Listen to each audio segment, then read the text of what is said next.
Hello, everybody. It's Mark Ling here, and I've got with me a guy who is from South America, English from Chile. English is his second language, and he's in a third world country where 500 US dollars a month is the average salary.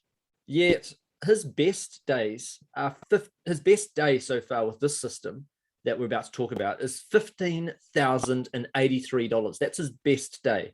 And making over $1,000 or several $1,000s per day, every day. It's absolutely incredible. But it's not just what he's making that's incredible. It's his whole background of how he's gotten into this in the first place, because he didn't have money to spend to have this business going, and English is his second language. So how do you write ads in English that go so well when English isn't your second language? So let's find out all about that right here. So first of all, welcome along, Francisco.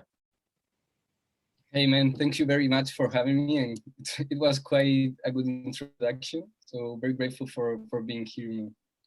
Thanks so much for being here. Like, you've really got a truly inspirational background to how you got into this and how you're doing so well. Firstly, what are your two main reasons? Because I see in my notes here that you gave us a couple of reasons why you were so driven to make sure that you succeeded no matter what. What are your two main whys? Yeah, for sure. Main part of my big drive and why I work so hard, because most of the people from my age, for the people that don't know me, I'm 21 years old. So everyone is partying and all that good stuff. But yeah, I have been working very hard because I really wanted to give my family a good life. We're not poor, but I wanted my fathers and my mother, my brothers, experience good stuff in life and have the ability to just live a very good life and do the things that money can bring. And that's a big part of what I'm doing this. And the other part, it's really because I really wanted to become a very good version of myself. I work very hard in all aspects. I try to keep my friends very healthy. I go to the gym every day, and I just really try to do good. I try to help as many people as I can, and really just have led a good legacy. And yeah, I'm from Chile, and I'm trying to do my best every day, and it has bring good results in the business, and I'm very grateful for that, really. It sounds to me like you've got a growth mindset. There's a psychologist called Carol Dweck who wrote a book on mindset, and she found over and over again the people that succeed the most in life tend to be people that have that mindset where you believe in your own ability to always keep improving, and that's where you I can tell from your passion, you seem to gain the most joy out of improvement. I think that's probably stood you in good stead. Yeah, that's very accurate, because this is not my first business. It's the first one that I got a huge success in terms of revenue and profit and all that good stuff. But online, yeah, this is my big breakthrough, of course. But yeah, I will try to I'm from Chile, and I had to I just started with 3K, and even if I go a little bit early, I started growing the capital. But I have always tried this entrepreneurship thing and try to be creative and find ways to find a way, really, and try to make my dreams reality, really. Well, I know that you've tried to make money online before this. You started as a 16-year-old trying to do it with Amazon, and I know a lot of people that have made over $1 million on Amazon, but I also know that it's got difficulties because you have to buy so much inventory, and if you pick the wrong product and you've had to buy all this inventory, you can lose a lot of money as well if you don't do it. If you don't get it right and you don't have enough budget. So sounds like you had trouble with Amazon, so you lost a lot of money with that particular model, yet you bounced back and did well with this model. How did it feel though like you just have a strong mindset to be able to do that and come back. Yeah. Because a lot of people go, business doesn't work for me, I'm just going to get a job. Why did you come back and go, no, this hasn't worked for me yet, but I'm still able to make something else work? Yeah, and you really like remember like my first time like trying this online business, because it was Amazon FBA, like my first kind of like online business. I bought a course and I shipped the product from Alibaba to all this thing. I did the whole process and I lost everything. Like I had to just like sell all my inventory. I didn't even like break even, but I was in a mindset where I just really put me in like a zero options mentality. Like that capital that I used for Amazon FBA, I managed I did like a small project and I managed to save a little bit of money and use for that. And then I lost everything. And I say like, well, this if there's people like having success with this, it's not that I'm like the business doesn't work. It's like I had to learn a little bit more, and maybe it was like the real time. But I always have faith, and I always believe that if I keep trying this whole thing, it will start to manifesting in my life. So that's what I did. Like the thing that Gary and Rob say, that like you never quit. Like you always hear that, but if you really apply it into your life, like it's really inspiring to really see that it's true. Like it happens, it could happen, like everything that you can imagine. So that's like, and for me it was like a little bit difficult because I was from another country. English was not like my main language and all that good stuff. So I feel like a good example that like there is no excuses to this business model. No, I mean, I definitely find a really common mindset amongst people that go from nothing to becoming online millionaires is that they never quit. So some people think, well, eventually you're going to have to quit, right? But the problem is if you actually go down every path and you keep going at it, sooner or later you actually do find success, because it's actually it's a very, very viable and strong business model. And there are thousands of people making good money on the internet. In fact, probably over millions. So it's really, really important that you've got that mindset where you're not afraid to dream. Like some people over many years of working dollars per hour, they get in a mindset of this is my ceiling, or this is the ceiling on everybody's income. You're lucky in that you're a little bit younger, so you're not afraid to dream that this is possible. And I get from talking to you that you don't actually have a ceiling. Like there is no top. Like you didn't seem to find a problem when you started making money, breaking through and scaling up and making a lot more. Do you think that being a bit of a dreamer, willing to dream, has helped you?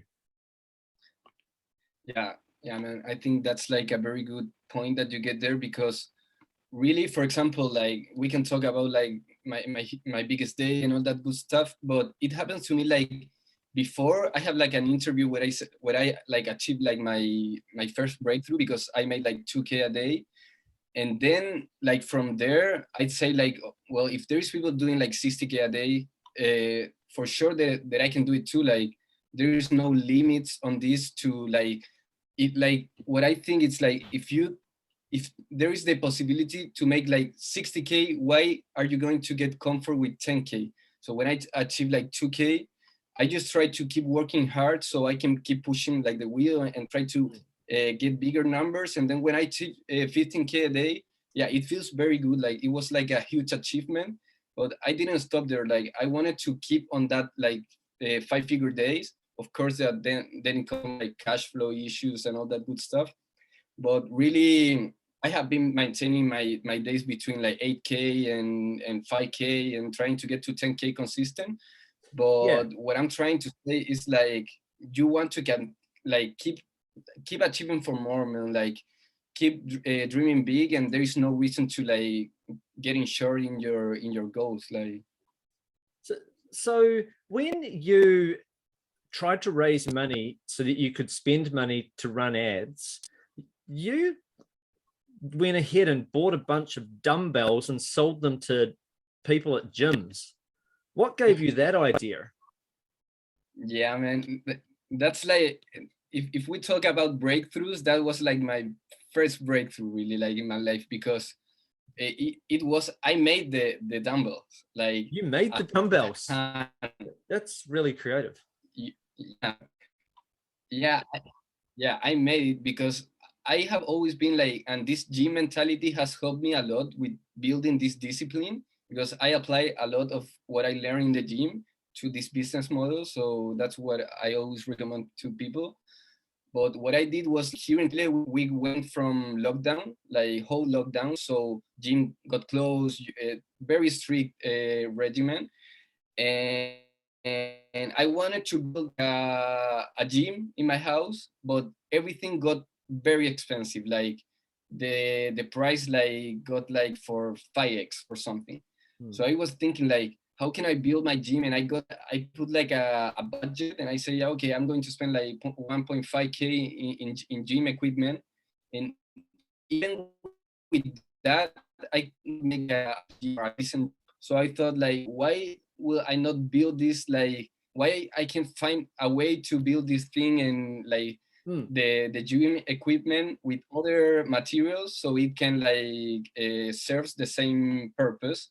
And that's when I started like searching on YouTube, like ways to do dumbbells, and I find like some Indian guys doing this stuff, and I say, okay, I'm the most not handy guy in the world. Like I cannot do anything with my hands, but I say, okay, I would try. And I built this gym. I made like with concrete, with this like molds, and I start building with all this stuff. And then I started selling, and I put it on my Instagram, and I so like I made like 3K in a week, and that's was like a good money for me, because I was just starting out, and I keep going to that Particularly over in business. Chile, And just, that's a lot of money. yeah, it's A lot of money. really, man. Chile, that's over. That's a few months' wages for some people. That's incredible. Yeah. It's very incredible. Yeah. Again, that's that mindset of I've got a problem, I'll find a way. I think there's so many people out there that want things handed to them, and you can only do so much handing to someone before someone has to decide, I'm gonna choose myself, and that I'm gonna choose myself, and I'm gonna make it happen, and no one's gonna hand everything to me. I might get some clues here and there, but that's what you've done. You've gone ahead, and no one's told you to go and start selling dumbbells. You've chosen yourself, and you've come up with a way. There's always, and that's what it is. It's not necessarily rocket science what you've done. It's just simply that you have that attitude that you will make it happen no matter what. I think that's really inspiring. Like, and it'll stand you in good stead. But I hope that other people take that lesson away from this. Okay, so let's look at the specifics of what you're doing. You are running ads, right? Video ads that go to a landing page that promote an affiliate offer. And you're doing this for multiple affiliate offers, and you keep testing different offers, different ads, and so forth. Am I correct so far? That's how it works? Yeah, 100%. That's right. Exactly so what I'm how doing. Did you find writing ads? I know you're using Keegan's method, so you've got his templates and so forth, but if English is your second language, how did you find writing ads? How did you find that went for you? Like, did you find that there were any troubles early on, or did it all flow pretty easily? Well, like at the beginning, like I was trying some scripts, and I sent it to some friends, and they found like a lot of like grammar issues. So I was starting to use like Grammarly and all that stuff. But yeah, I still kind of like I couldn't recognize a grammar mistake. So what I did was like, okay, I just use Grammarly and try to use the template and try to make it like as congruent as possible with the offer. And yeah, at the beginning it was like a little bit difficult, but then I tried to like, for example, I send them some scripts to my English professor, from high school, and he like reviewed it in terms of grammar. Perfect. And yeah, like as you say, it's like a term of like attitude, because okay, I have this issue, but this will not stop me for achieving like my No. breakthrough. So I just find a way to like use these tools, Grammarly, talk to my professor so they can review the thing. And yeah, I went keep testing that way, and it worked, man. So Yeah, I mean, just for people that don't know, Grammarly is a tool. It's kind of like if you used Microsoft Word and used their grammar checker. You could use Grammarly on anything. Like you could put it on a notepad and put it, and Grammarly can just fix your grammar for you. Just for people that don't know, so it's automatic.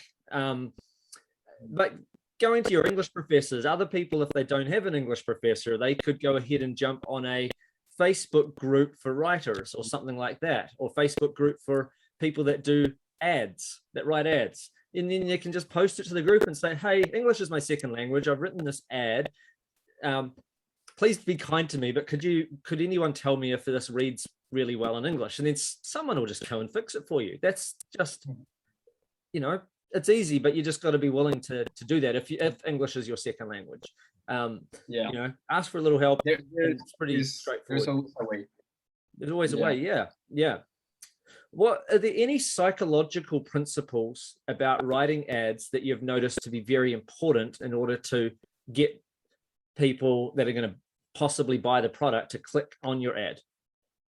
Well, yeah, I think that's like a very good point, because we all know that scripts are like the most important part of the business right now, because we're trying to like persuade people with our copy. So I have been trying to like study a lot of that. I listen to podcasts and all that. And from what I learned, it's like you have your script, and the video itself can not be like very good, but if the script is like powerful, it could sell like very well. But the other thing that it's important is that you really need to like focus, like have like a good template, but then have a very strong hook, so you can unqualify people that will not be buyers, and qualify like at the same time the people that will buy. So that you want to do that like that as soon as possible, so you don't have wasting money on people that will, for example, watch the ad but don't click, and you will even get charged. So I think like think a lot of like the hook, and try to think of your audience in terms of like your prospect, and it's like a good tip for everyone to follow. So okay, so a hook for people is something that just makes the ad feel different, right? And then, like you said, to qualify the audience, you probably got to make some sort of promise or ask them about their problem. So for instance, I'll just give a couple of examples and you tell me if I'm right or wrong. Okay, so this new sour liquid helps restore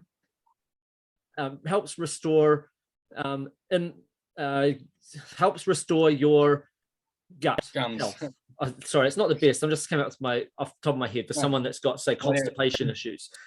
This new sour liquid helps people have efficient bowel movements or something. Like, you want to have the promise, and you want to have the hook would be the sour liquid, right? Yeah. Or if you wanted to do it for a problem, you might say, have you got a dog? Have you got a problem with your dog digging up the front lawn? ? So then at least you're calling out the problem, but that one doesn't have a hook in it. So you'd probably almost want to say, there's a new such and such method that stops dogs from digging up the lawn, I guess. Am I right? Like, I'm trying to think of this off the top of my head. Like, you're trying to use a hook in the sentence at the same time as perhaps providing some sort of a promise that's going to only get people that want that promise to keep watching, and those that don't want that promise probably won't keep watching your ad. And that's it's a very good point, because in that kind of sense, like, you were doing like a very good job with the hook itself. Like, it has some curiosity factor, or something that it's like something new, and you are calling out to the problem. The only thing that I will add to that is that what has been working very good for me, it's like have like a visual thing that it's very like very pattern interrupt, how we have done like in Facebook and all that stuff. And if you combine those two things, you will have like a very good CTR and low CPC. I get you. And when you say a visual thing, you don't mean in words, you mean on screen. What's showing on the screen will make people look at this and keep watching it as well. So yeah, it makes people curious. So if it was a dog training thing, you could find a dog that perhaps there's two dogs on either side. One's digging, and then the other one, the dog's just looking and not digging. Or it could be something that makes them curious, like someone drinking some sour liquid like that or something. Or it could be anything. It could be a cartoon picture that shows some zooming in on their gut and their intestines showing up over here or something. Like there's just something that makes people curious. There is million things that you can get creative on that. The good thing on YouTube is that you have a lot more room to test more stuff and be like, don't be too much worried about shutdowns and all that stuff. So you can really focus on what makes like a affiliate great, or that's my point of view. Yeah, I mean, that's a really good thing. Like, you know, because I know you've tried Facebook ads as well and had some success there, and then you got YouTube ads though doing a lot better for you, but partly because you haven't had shutdown issues. Has that made life? It must make life a lot easier just being able to just run the ads and have you know, either it works or it doesn't, I guess. Yeah, and it's funny because the other day I was like watching like my yearly revenue from ClickBank, and I was watching like the first month of Facebook, and it even like the graph, it even didn't show up. It was so small that my revenue like, and now it's like that way. So it's funny how like really things can change very fast, and it's just a matter of time, and you can like be in a completely different position. Yeah, no, that's awesome. That's awesome. And you're using, just to be clear, you're using templated scripts, you're using robot voices, so the automatic computer generated voices for the videos, and you're using generated videos. So as in you're using software that automatically puts stock footage in for your videos, and then you just change out a few of the things in there, and you go to a templated landing page, one of the ones that Keegan gives you, that has a high click-through rate through to the offer. Obviously, you make your own modifications. And how long does it take you to put this together? If you've got a brand new offer to promote tomorrow, could you be promoting it tomorrow? How long does it take? Yeah, of course, man. Like if you put in the work, really, like you can get all these creatives, like all this funnel, like complete in a day for sure. Like if you really take action that way, it can happen. But I take a little bit of time because I really want to like, I kind of put really in the model of like being an affiliate and really trying to understand like the problem of the prospect. So I really go to the BSL and watch it long. I take notes. I put like the real problems and some phrases that they use like in the BSL, and then I try to be as much as congruent through the funnel, and I modify the really like right now I'm using like the same template, and like from the script I'm using like for every niche and just like split it and change the curiosity factor, and so it's more faster now. But I could do like, I don't know, 7 scripts and grab all the scripts and try to like just do random things, and then I test it and see if it works. Like I am noticing several people saying similar things of those of you that are doing extremely well. You keep on mentioning that, and you're saying it too, sorry, that others are mentioning too, that you spend a bit of time trying to uncover all the problems that the prospect is going through. And it's not that every single problem needs to be listed, but you want to know and get a good picture of it, because some of those are more important than others. And if you mention it in your ad, it's probably helping your conversion rates to get more people to go get to the sales page, right? Yeah, that's true. Because for sure that maybe you can go like and grab some email swipes and you can come up with the email swipes, but for me, like I really want to understand like the deep inside problem and the fears, all this, so I can use it, so it will be like a more powerful script. And the other thing that I do, because sometimes maybe I need to jump on a niche that it's totally like brand new for me. I don't know like nothing about the niche. I watch the BSL, I understand the problem. And for example, tinnitus, I didn't even know what that is. So I went to Amazon and read reviews. So you like get submerged in this, like all these niche, and you put in like in the prospect shoes really. So you can have like a very good winner, like a strong one. Because for now, I have been running like 24 days without a negative day. Like it's been That's very, fantastic. very, yeah. Okay, so you've shared so much on today's call. I really, really appreciate it. I mean, you've given a lot of specifics about how to go about, really capturing the right audience in the ads, uncovering their problems, the whole sort of 3-step strategy and how it all works. But also from a mindset perspective, I think sometimes it's underrated, and I think that's the number one takeaway. Is you're just naturally, or I don't know if it's natural or whether it's taught or whether you've taught yourself, but you've got this I put these down as my notes. Like, you are somebody that just, you keep on saying the words, I never quit. You keep saying that at the start of the interview. So you're someone who never quits.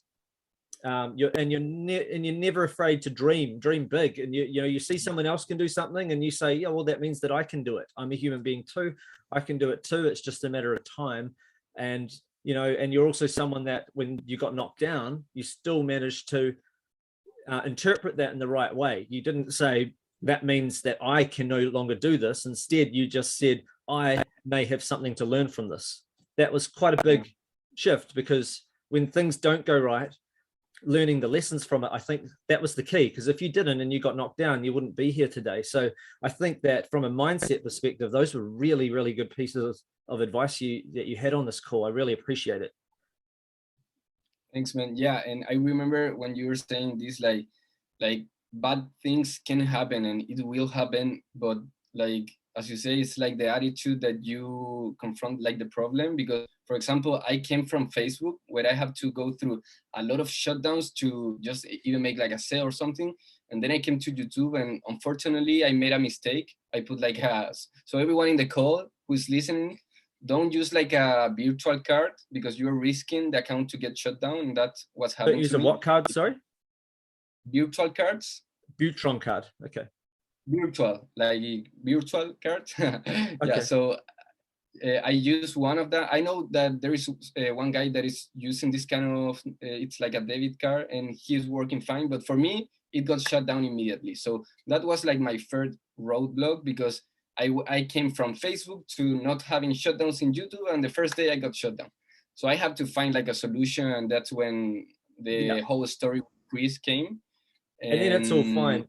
I'll just mention YouTube. If you've got if you're using PayPal or a debit card, YouTube automatically has a little bit less trust in you, because if you've got a credit card instead under your own name, the same name that matches your account, then they know that, well, if MasterCard is trusting you to give you thousands of dollars in credit on your credit card, that must mean you're a trustworthy person. We will trust you a bit more. If you've got a debit card that you picked up at your local supermarket and you just shoved a bunch of money on it, no one had to trust you for that. So we will trust you less for now. And I think that's just something worth bearing in mind for people. Always if you're running ads on YouTube, use a credit card. Yeah. And if like, this was like a big lesson for me, because from one side it was like a mindset of like, even if I got like this shutdown that I came from Facebook, like I have another shutdown, it was like, oh man, like this is hard. Like, why it's getting so hard for me? Like, I have my friends that are doing well, and why it's happening to me? But I say like, okay, man, like don't give up, like keep trying, and this thing will, like, you will find a way. It must be possible. Like, it's just which door do you have to go through? So it has to be like a way to make this. So what I did was like, okay, it was like a mindset shift, but on the other side, I learned a lot from shutdowns, and I used them. And then I figured out a way to create 2 accounts, and that's like another story. But hopefully and gratefully, now I'm running on just one account. I'm running at like 5, 6K a day on just one account, one campaign, and it's very good for me. So no problems now. Yeah, I mean, when you are having these like low days or you have these travels, like please like keep taking those daily actions that will keep you moving forward, because those will like the universe for me will like will prize you with something great, and that's like my mindset on that. Power of persistence that you've got. It's it's incredible. But yeah, and that's why you're here. You know, the average person, they get a few obstacles and that's it. Whereas, you know, if you have to go through a few obstacles in order to achieve the dream life, it's worth it, isn't it? It's very worth it. I can say that it's like 100% worth it, because for me, like, as I say, I'm very grateful for everything that it's happening right now. But like, it's more incredible for me. Like, I'm 21 years old and I'm like making like this huge money, like, and more than that, it's like being able to inspire people and say like, okay, if I was able to do like I'm 21 years old, I have any credit card, I have to like come through a lot of shutdowns and campaigns that are not working and finding a way to manage to keep the capital and then losing. So like, man, if you keep trying, it will work for you. Like, you just need to be consistent and always have faith that this is not like a fake interview or something. Like, it's very real, and you can do it. Like, it's just timing. Awesome. Well, I think you've been super inspiring, and I just want to say a big thank you for taking the time, and I hope that people at the very least take away that inspiration to be highly persistent about what they do, because the success that you have more than 100 times pays off for all of the obstacles along the way. So it's really such an important mindset trait to have, and it's a wonderful business model too. What would you say to anybody that was considering joining this particular program? Well, I hear this a lot, but I can really now say like very confident that this is like a great time to be here, because I think there is like a blue ocean. There is a market that is not have been like exploded yet, like as Facebook, that it's more like saturation. I think here is like you have a lot of offers, and what I could say to people is like, really be brave, and be brave of testing new things that maybe everyone is not testing yet. So getting these weird niches that you thought that maybe it's like, oh, maybe I will try just Waylo because it's like the typical thing. Just try like these weird things, because you can get success there, and be brave to test, because there is ton of opportunity, there is ton of great offers, and there is like a ton of money to be made it like for everyone. So that's like I think everyone has, if you are watching this and you bought the course, or I don't know, but it's or even if you're about to join a workshop or a webinar, go jump on one if there's still one there. Like I think it will be like a lot of value there, and it's like a very good like time to be here. So hopefully you recognize that. So yeah. Well, thanks so much, Francisco. You've been absolutely amazing. And for everyone watching, take action with what you learn, and we'll see you next time. Bye for now, everybody.